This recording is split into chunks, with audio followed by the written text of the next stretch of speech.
Welcome back once again to Jack's Tech Corner. I'm your host Jack, and this is going to be another Photoshop Elements video tutorial. This tutorial will work in both either Elements 6 or 7, so everybody out there will be just fine with using this video tutorial. And the tutorial today we're going to do is how to make basically a colored pencil sketching out of one of your pictures. As you can see here, this is my final product. I did two different ones here, so I can kind of show you the steps it takes, how we finally got here. First, let me say, if you enjoy these tutorials, don't forget to stop over to jackstechcorner.com and pick up a copy of the DVD. There's 46 high-resolution videos on there, and they're going to take you through the basics, up through a lot of the advanced editing that I do on these shows, to keep you up to date and keep you learning along the way. You can play these on your computer and they look really good, so that's why you'd want to pick up a copy of that DVD. It's only $15. Once again, it's at jackstechcorner.com. Also, as you see in the opening slides, my sponsor, his name is Ken. He owns the company Green Screen Wizard. So stop over to jackstechcorner.com and click on the link and visit Ken's website, Green Screen Wizard, for all your green screen photography needs. Okay, so how did we get to this final step here with a colored pencil sketch? Well, let's close these and we're going to reopen it, and I'm going to start you from the very beginning. Alright, we're going to go in here, and first of all we're going to pick out a picture. I like these pictures here because, you know, as you can see, they're Stiller pictures, and I am a Stiller fan, so hopefully they'll pick up a win in the Super Bowl. Let's go ahead and pick the picture we want to use. We're going to pick this one right here. We have some color in here. Let's just right click. We're going to go to Full Edit. Now we'll do a Control 0, open that up so it's a full screen picture. And the first thing we're going to do is duplicate this background, so that's Control J. Now what you want to do as soon as that background is duplicated is shut off the layer or turn off its visibility, and then click on this layer. At that point, I'm sorry, what we're going to do at that point is we're going to go ahead and we're going to duplicate this layer, but before we duplicate it, we're going to go ahead and remove the color. You can use Control Shift U. You can see that removed its color, made it black and white. Now do a Control J and we're going to duplicate that background layer. Once we duplicated that background layer, we have to at that point do a Control I, and we're going to invert that. Oops. There we go. We're going to invert that with the Control I, and you can see it looks kind of like a negative.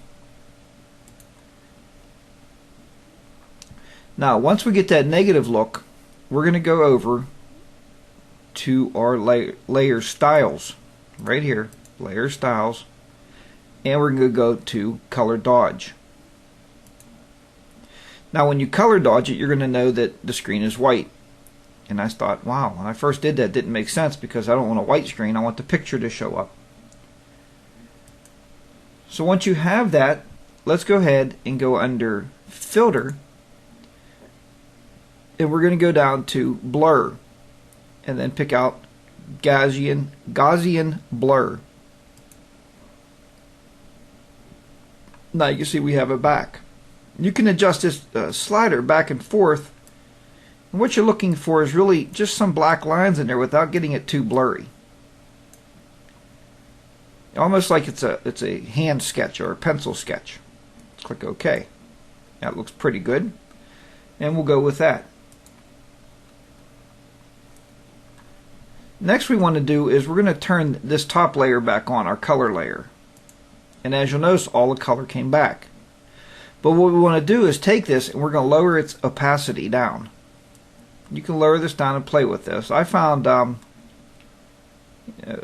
18 to 20% looks pretty good. Now once you get that set up, what we have to do next is we're going to go ahead and we're going to add a texture to this. Let's go back up under Filter, Texture, and what we're going to add to this is, I found works really nice, is patchwork. Alright, let's look at this thing. I like to fit this to the screen so I can actually see what's going on. There's some patchwork. We can lower the size down, the square size, if you want to make it a little smaller. Well, that's too small. Now we don't have any effect on it. There you go. You can lower this relief down if you wish. Let's lower this down to about 3. And there you have it. Click OK. Now we have some patchwork in there. Now once the patchwork is applied, you can once again hit Control F, and you can reapply that patchwork effect as much as you wish. There you go. We just applied it again. Now at that point, you actually have a colored sketch. All you have to do now is go to File. Remember, always save it, and you're going to save it as a JPEG file. And at that point, I like to save it in a version set with the original. That way when I'm looking at my original, I can see any edits I did on it. So save it. Largest file size, or the highest quality. Click OK. Now at that point, if we go back in here, we'll actually see now that that's our first picture. And if you click this little drawer, I call it, and open that up, there's the original, and there is our colored pencil sketch. Let's minimize out of the way. There you go.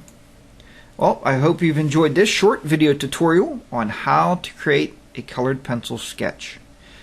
Remember, folks, I hope you are out there taking pictures. I know in our part of the world here it's definitely snowing, and I wanted to get the camera out today, but it's just too cold for me to be outside, so I didn't bother. But keep those shutters clicking, keep the editors editing. I'll see you back here next time on Jack's Tech Corner. Bye for now.